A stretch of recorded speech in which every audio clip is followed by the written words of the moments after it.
तो पार्ट 1 का पहला एमसीक्यूज है इन NO3 minus the oxidation number of nitrogen is, nitrogen की ऑक्सीडेशन नंबर बतानी है। तो सिंपल एक एमसीक्यूज है, अल्फा इज द ऑप्शन। देखिए यहाँ पे इसकी कैलकुलेशन की तरफ चले तो कैलकुलेशन कुछ यूं है। पहला मेथड जो है वो सिंपल है, एफएससी की लेवल में जिसकी ऑक्सीडेशन नंबर फाइंड करना हो उसे एक्स फर्ज कर लें और बाकी जो है वो सिंपल, ये तो हम जानते हैं ये हो जाएगा। सेकंड मेथड की तरफ आए, आपने जब भी एमडीकैट का पेपर देना है, एमसीक्यू सोल्व करना है तो ये मेथड फॉलो करना है। देखिए ऑक्सीजन का होता है -2 ऑक्सीडेशन स्टेट। अब ऑक्सीजन के एटम कितने हैं 3, तो 2 into 3 कितने हुए 6, तो ओवरऑल चार्ज ऑक्सीजन का हुआ -6, इस तरह लिख लेना है। और नाइट्रोजन का फाइंड करना है, इसके ऊपर क्वेश्चन मार्क लगा लें। अब ओवरऑल चार्ज जो है इसमें देखिए माइनस था तो हमने -1 लिख लिया। अब दोस्तों इसका मतलब ब्रैकेट के अंदर हमने इस तरह कैलकुलेशन करनी है कि ओवरऑल चार्ज जो है वो -1 का आंसर आए। तो मुझे बताएं कि -6 में क्या चीज ऐड करेंगे -1 आए। एग्जैक्टली -6 में जब +5 ऐड करेंगे तो -1 आंसर आएगा। तो ये शॉर्टकट ट्रिक थी जो मेथड 2 है। नेक्स्ट है the potential reduction potential. The value of the standard copper half cell is plus 0.34 measured when it is connected with SHE, standard hydrogen electrode. In this place, half cell reaction taking place as SHE या she जिसे कहते हैं, इसमें reaction कौन सा होगा। दोस्तों यहाँ पे इलेक्ट्रोकेमिकल सीरीज में ये क्वेश्चन हर साल तकरीबन आता है। याद रखें उसने बात की है कि कॉपर की और हाइड्रोजन की दोनों को कंपेयर कर रहा है। तो हमने बताना है कि हाइड्रोजन जो SHE है उस पे कौन सा रिएक्शन होगा। तो पहले हमें इलेक्ट्रोकेमिकल सीरीज का पता होना चाहिए। देखिए ऑप्शन तो यहाँ पे है बीटा। चलिए एक्सप्लेनेशन की तरफ अगर चलें, इलेक्ट्रोकेमिकल सीरीज को देखें, ये बुक से थोड़ी सी डिफरेंट है क्योंकि बुक में लिथियम ऊपर है, लेकिन हमने ऑर्डर याद रखना है। देखिए ऊपर की तरफ जाए तो स्ट्रॉन्ग ऑक्सीडाइजिंग एजेंट होते हैं और नीचे की तरफ स्ट्रॉन्ग रिड्यूसिंग एजेंट होते हैं। अगर हम हाइड्रोजन की बात करें तो ये सेंटर पे हाइड्रोजन है और उसके बाद कॉपर की बात करें तो कॉपर उसके ऊपर है, यानी कॉपर जो है वो स्ट्रॉन्ग ऑक्सीडाइजिंग एजेंट है as compare to hydrogen. Oxidising agent का मतलब वो खुद रिड्यूस होगा, इसका मतलब कॉपर ज्यादा एबिलिटी रखता है दूसरों को ऑक्सीडाइज करवाने की। तो कॉपर हाइड्रोजन को ऑक्सीडाइज करवाएगा, इसका मतलब कॉपर हाइड्रोजन में से इलेक्ट्रॉन लेगा, या दूसरे अल्फाज में hydrogen is a strong reducing agent, इसका मतलब वो कॉपर को इलेक्ट्रॉन देगा। तो वापस क्वेश्चन की तरफ अगर चलें तो देखिए बीटा ऑप्शन हमारी थी, तो बीटा ऑप्शन में क्या है कि हाइड्रोजन इलेक्ट्रॉन दे रहा है। यहाँ पे डायग्रामेटिकली देखें, ये एक कॉपर और जब शी को कनेक्ट किया तो इस तरह का स्ट्रक्चर बनता है। आपने सिर्फ इस हिस्से को देखना है, नीचे इक्वेशंस को देखें। हाइड्रोजन पे यानी जब कॉपर के साथ कनेक्ट हुआ तो ये भी एमसीक्यूज याद रखे, SHE पे हाइड्रोजन गैस जो है वो इस तरह इलेक्ट्रॉन देगी और कॉपर जो है वो इलेक्ट्रॉन एक्सेप्ट करेगा। तो beta is the option. Next है एक बहुत लेंथी हैवी वेट एमसीक्यूज लेकिन बहुत easy. Consider the following reversible reaction. दोस्तों मैं तो आपसे यही कहूंगा पहले वीडियो पॉज करके खुद ही हल करने की कोशिश करें। ये सिर्फ क्वेश्चन है, इसका जो ऑप्शंस हैं वो इससे नेक्स्ट स्लाइड में वो भी दिखाता हूं, तो ये इंशाल्लाह आपके लिए बहुत फायदेमंद है। तो consider the following reversible reaction, ये रिएक्शन दिया हुआ है। अब उसने बताया है इनिशियल कंसंट्रेशन जो है वो ये है और फाइनल कंसंट्रेशन, यानी ये रिएक्टेंट्स दिए हुए हैं और इस तरफ प्रोडक्ट्स दिए हुए हैं। इनिशियल कंसंट्रेशन हमने 1 मोल ली है और यहाँ तरफ 0 मोल है जब टेम्परेचर 0 है। जब टेम्परेचर इक्विलिब्रियम कंसंट्रेशन यानी टेम्परेचर इक्विलिब्रियम हुआ तो यहाँ पे 0.33 मोल इधर बच गया और 0.66 मोल इस तरफ चला गया। इससे हमें ये बात समझ में आई कि 1 मोल का 0.33% इधर रहेगा और 0.66% प्रोडक्ट में कन्वर्ट हो जाएगा। अब कंडीशंस क्या बता रहा है, कंडीशंस है what are the new equilibrium constant all species if 1 mole, यानी वो कह रहा है of all species if 1 mole of जो रिएक्टेंट्स हैं उनका एक मोल और डाल दिया गया है 1 मोल, तो मिक्सचर में क्या होगा, हमने ले चैटल प्रिंसिपल अप्लाई करना है और टेम्परेचर भी सेम रहेगा। इसका मतलब केसी की वैल्यू चेंज नहीं होगी क्योंकि टेम्परेचर पे डिपेंड कर रही है। मैं आपसे यही रिक्वेस्ट करूंगा इसे खुद सॉल्व करें। तो उम्मीद है कि आपने इसे सोल्व कर लिया होगा। तो दोस्तों यहाँ पे देखिए इसका जो आंसर है उसकी एक्सप्लेनेशन पे अगर चलते हैं तो यहाँ पे Charlie is the option. Charlie option कैसे है यहाँ पे देखिए, आप मेरी बात यहाँ से गौर से देखिए। क्वेश्चन हमें क्या बता रहा है कि अगर 1 मोल था तो 0.33 इधर रह गया, 66 इधर चला गया। इसका मतलब कि अगर किसी के पास 1 रुपया है तो उसका 0.33 पैसे जो हैं वो रिएक्टेंट इसके पास रह जाएंगे और 0.66 इसके पास चले जाएंगे। इसी तरह उसने कहा रिएक्टेंट में 1 मोल और ऐड कर दिया गया, इसका मतलब वो 1 मोल भी इसी रेशियो में टूटेगा कि 0.33 जो है वो रिएक्टेंट में रहे और 0.66 जो है वो मोल में चले जाएं। तो जस्ट हमने इनको और ऐड करना है। यहाँ पे चार्ली ऑप्शन है, आप इसका स्क्रीनशॉट लें। नेक्स्ट इसकी एक्सप्लेनेशन है, यहाँ पे देखें 1 मोल 1 मोल 0 मोल 0 मोल, जब टाइम इक्विलिब्रियम पर पहुंचा था 0.3 और ये 0.66 हो गया। ये क्वेश्चन में दिया हुआ, हमने 1 मोल जब ऐड किया तो केसी क्या है, प्रोडक्ट ओवर रिएक्टेंट। अब मुझे बताएं जब 1 मोल ऐड किया तो नीचे क्या है, रिएक्टेंट। इसका मतलब हम रिएक्टेंट ज्यादा कर रहे हैं, तो रिएक्टेंट ज्यादा करने का मतलब केसी की वैल्यू को कम होना चाहिए, इनवर्स रिलेशन है। लेकिन उसने क्वेश्चन में बताया केसी की वैल्यू रिमेन्स कांस्टेंट, इसका मतलब प्रोडक्ट भी ज्यादा होने चाहिए। तो मैं इन अदर वर्ड्स ये कहूंगा, अगर 1 मोल में से 0.3 मोल रिएक्टेंट के थे और 0.6 मोल जो है वो प्रोडक्ट के हैं, अगर मैं एक और 1 मोल लूं तो अगेन 0.3 मोल जो होंगे वो रिएक्टेंट के होंगे और 0.66 मोल प्रोडक्ट के होंगे। तो मैंने जस्ट इनको ऐड किया है, तो देखें ये दोनों, एक ऊपर वाले फर्स्ट मोल और ये दूसरा सेकेंड मोल, इसी तरह इन दोनों को ऐड किया तो ये आंसर आ गया। तो ये कैलकुलेशन थी, उम्मीद है कि आपको ये समझ आया होगा। Charlie is the option. Next MCQs है, for which of the following equilibrium reaction KC has no units, KC का कोई यूनिट्स नहीं है। बड़ा अच्छा एमसीक्यूज और बड़ी मजे वाली ट्रिक है आपके पास। देखिए N2 हमने बताना है कि केसी की वैल्यू, सिंपल हम जानते हैं कि केसी का यूनिट उसका नहीं होगा जिसमें मोल्स इक्वल होंगे। तो यहाँ पे अगर मोल इक्वल की अगर बात करें तो ऑप्शन जो आ रही है that option is Charlie. Charlie option पे देखें, यहाँ पे दोस्तों एक्सप्लेनेशन पे चलें तो यहाँ पे कार्बन हम देखें किसी प्रोडक्ट ओवर रिएक्टेंट, ऊपर प्रोडक्ट लिखिए नीचे रिएक्टेंट लिख दिए, यहाँ पे प्लस नहीं आना, गलती से लिखा हुआ है ये, और ऊपर रिएक्टेंट मोल्स की कंसंट्रेशन नीचे मोल गए तो कैंसिल आउट हो गए, नो यूनिट्स। लेकिन मेथड 2 याद रखिए दोस्तों, जब भी हम जानते हैं डेल्टा एन जो है वो एनपी माइनस एनआर है, ये 0 हो सकता है जब इक्वल हो, पॉजिटिव हो सकता है और नेगेटिव हो सकता है। बट मेरा ट्रिक ये है कि बहुत फायदेमंद है, सिंपल फार्मूला याद रखिए यूनिट्स के लिए, मोल पर डेसीमीटर क्यूब ऊपर डेल्टा एन। डेल्टा एन क्या है, एनपी माइनस एनआर। अगर आपको ये फार्मूला याद है तो आप किसी भी इक्वेशन का जल्दी से यूनिट्स फाइंड कर सकते हैं। तो इसका स्क्रीनशॉट ले लें, ये बहुत फायदेमंद है। उम्मीद है कि आपको ये ट्रिक अच्छी लगी होगी। अभी वीडियो को लाइक कर दें।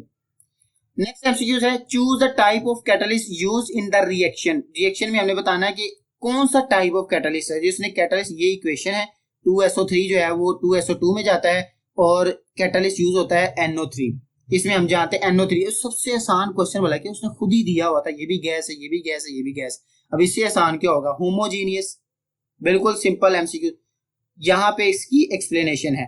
हाँ, हेट्रोजीनियस कैटलिस्ट क्या होते हैं और होमोजीनियस कैटलिस्ट, ये शॉर्ट क्वेश्चन भी है और बहुत इंपॉर्टेंट, मैंने सोचा आपके साथ शेयर कर लूं। दोस्तों ये इसका स्क्रीनशॉट ले ले, पढ़ लीजिएगा।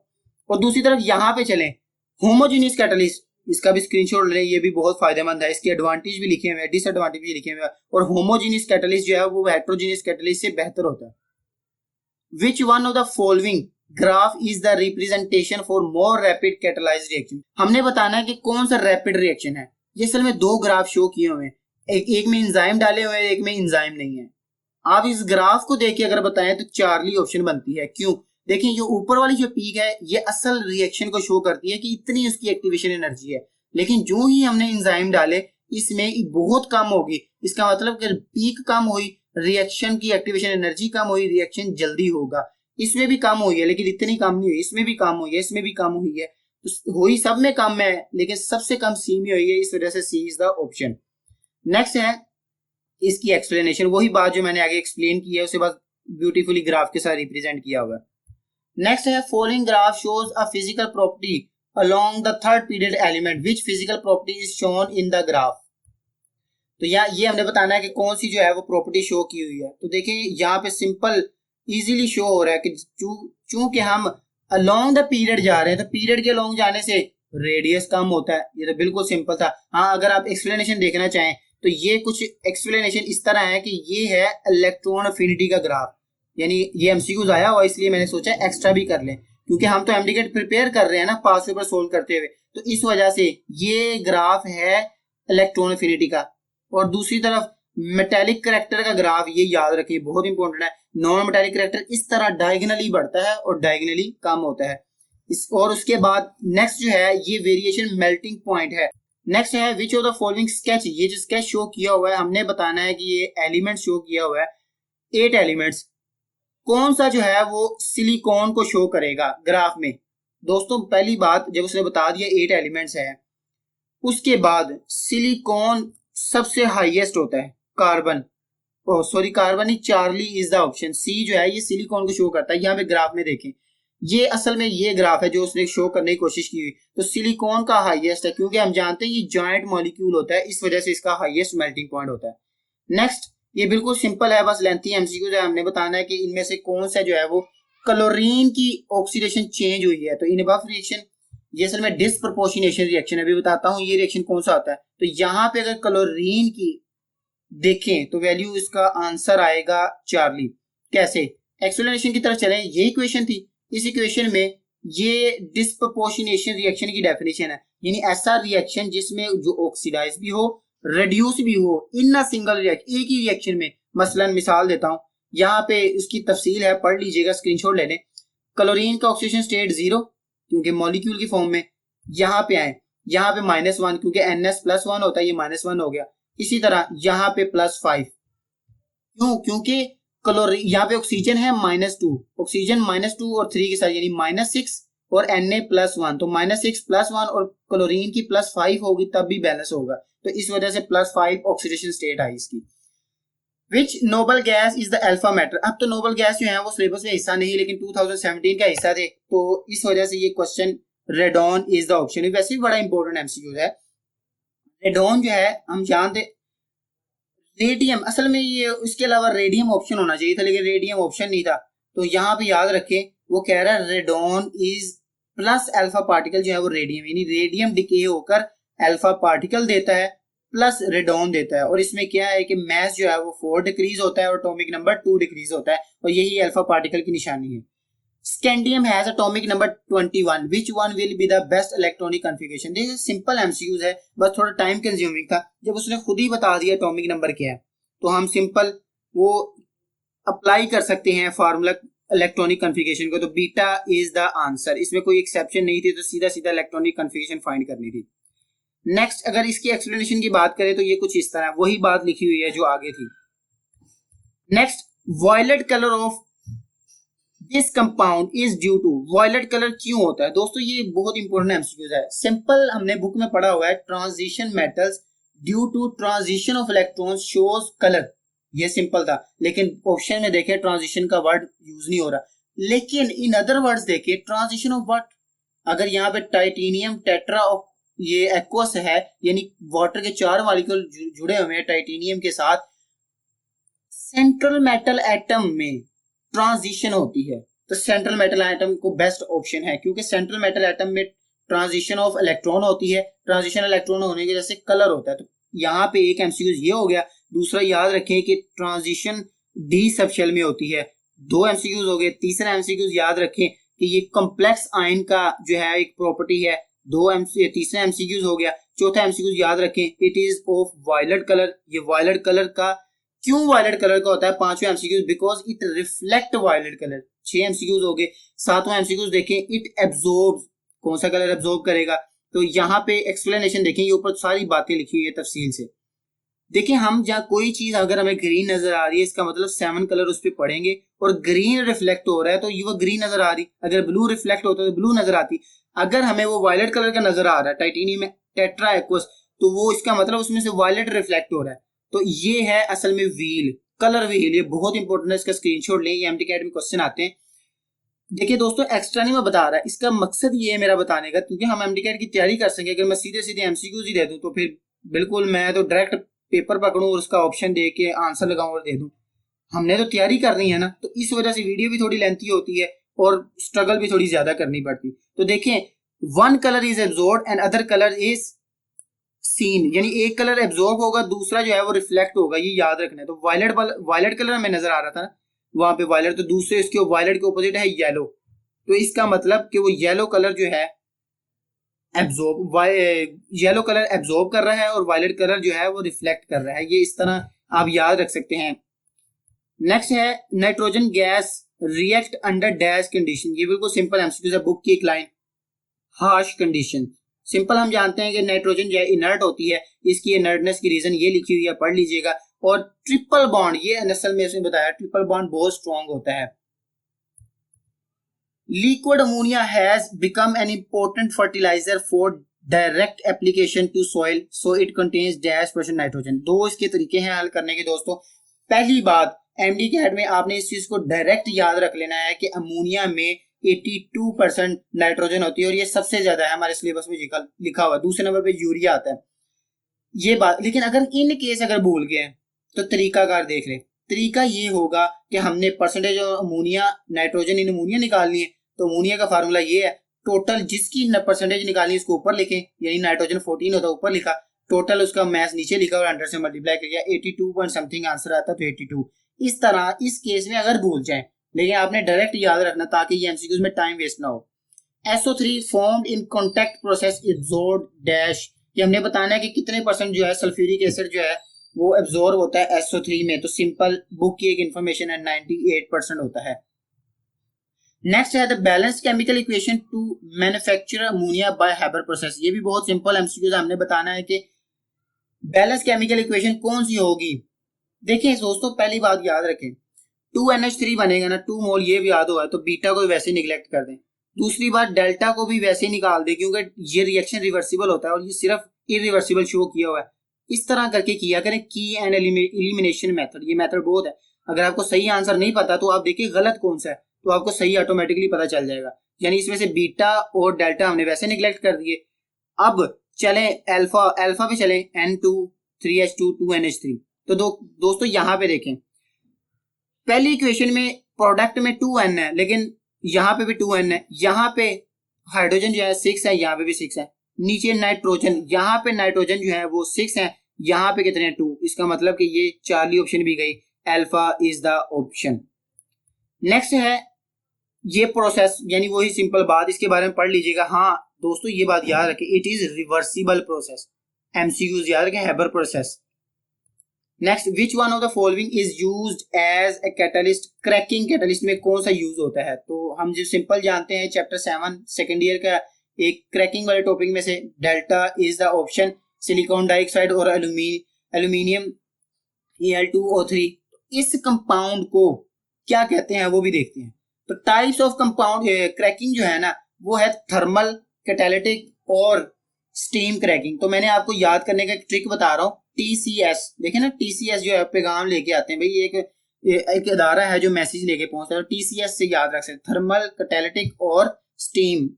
उसके बाद यहाँ पे देखें जो कैटालिटिक क्रैकिंग है उसके बारे में मैं एमडी कैट के लिहाज में पहला कि ये तीनों में बेस्ट है, एमसीक्यूज है, ये मजाक नहीं कर रहा। थर्मल, कैटालिटिक, स्टीम, तीनों में बेस्ट कौन सा है, वो कैटालिटिक है। क्यों बेस्ट है, as determine demand for higher octane, it is use for the obtain higher octane number, इस वजह से हम इसे बेस्ट कहते हैं। और उसके बाद तीसरी ऑप्शन देखें, दीज आर जो इसमें हम कैटलिस्ट यूज करते हैं उसे एल्यूमिनियम सिलिकेट कहते हैं, क्योंकि इसमें एल्यूमिनियम भी है, सिलिकॉन भी है और ऑक्सीजन भी है। नेक्स्ट है the type of structural isomerism which arise due to the difference in nature of carbon chain of carbon skeleton. हमने बताना है कि कार्बन चेन सिंपल है यार, कार्बन यानी कार्बन के स्केलेटन जो है उसमें डिफरेंस, चेन आइसोमेरिज्म, सिंपल बात है। अब आगे चलें, टाइप्स ऑफ आइसोमेरिज्म, इसकी पिक्चर ले लें, ये एक कह लें कि 1 मिनट के अंदर हमारा टॉपिक रिवाइज करने का एक तरीका है। नेक्स्ट एमसीक्यू है, which one of the following is the best name according to the IUPAC from the formula given. हमने बताना है कि IUPAC नेम बेस्ट कौन सा है, ये फार्मूला दिया हुआ है। तो दोस्तों इसका ऑप्शन जो है बीटा, देख भी लें बीटा किस तरह। यहाँ पे देखें 1 2 3 4 5 6 7, ये सबसे बड़ी चेन बन रही है जिसके ऊपर मैं अपना ये एरो घुमा रहा हूँ, ये देखें इस तरह। लेकिन देखा जाए इस तरफ मीथेन है, इस तरफ क्लोरीन है। अब क्लोरीन और मीथेन यानी M और C का जो है वो आपस में लड़ाई है, तो C जो है वो अल्फाबेट में पहले आता है, तो रूल के मुताबिक क्लोरीन को पहले गिनेंगे, यानी इस तरह से गिनेंगे, तो 1 2 3 4 5 6 7, यानी कि ये इस तरह बनेगा 2 क्लोरो 4 मिथाइल हेप्टेन, यानी बीटा जो ऑप्शन बताई वो थी। Next MCQs, last MCQs of this video, immediate product formed when propanoyl chloride react with benzene. ये हमने बताना है इमीडिएट प्रोडक्ट कौन सा होगा। सिंपल, ये असल में अल्काइल जो है ना वो रिएक्शन जो बुक में लिखे हुए चैप्टर 9 में उसका है, तो आंसर इज डेल्टा। डेल्टा क्यों? अच्छा वैसे भी देखें ऊपर जब उसने बता दिया कि प्रोपेनॉइल है, प्रोपेनॉइल क्लोराइड, एक्सप्लेनेशन पे चलते हैं। एक्सप्लेनेशन ये है, ये बेंजीन है, ये प्रोपेनॉइल क्लोराइड है। बेंजीन का प्रोडक्ट बनना है और यहाँ पे AlCl3 ये एक एमसीक्यू याद रख ले, इसमें जो है वो कैटलिस्ट यूज होता है। अब बेंजीन में एक हाइड्रोजन मैंने सेपरेट किए हुए आसानी के लिए, इसमें ये क्लोरीन ये हाइड्रोजन मिलकर HCl बन गया और ये जो यहाँ पे बॉन्ड खाली होगा वो इस जगह पे आके जुड़ जाएगा, तो ये कुछ इस तरह का कंपाउंड बन जाएगा जो कि डेल्टा ऑप्शन में शो किया हुआ था। तो दोस्तों ये थी आज की वीडियो, उम्मीद करते हैं वीडियो आपको अच्छी लगी होगी। वीडियो पसंद आने के समय चैनल को सब्सक्राइब करना मत भूलिएगा। दोस्तों जो नए हैं उनको ये चीज बताना जरूरी समझता हूँ कि हम पास्ट पेपर सीरीज के खत्म होने के बाद MD के टेस्ट सेशन का एक आगाज कर रहे हैं। तो जो जो दोस्त जो हैं वो इनरोल होना चाहते हैं वो जस्ट नीचे जो है सब्सक्रिप्शन बटन को प्रेस करेंगे और साथ ही नीचे एक कमेंट करेंगे अच्छा सा। इससे ये होगा कि आपका जो है वो नाम मेरे पास आ जाएगा, पता चलेगा कितने स्टूडेंट जो है वो इनरोल हो रहे हैं, ताकि मैं वीडियो जो है वो किस लेवल की बनेगी, किस तरह का पेपर आएगा। तो शुक्रिया वीडियो देखने के लिए। अल्लाह हाफिज।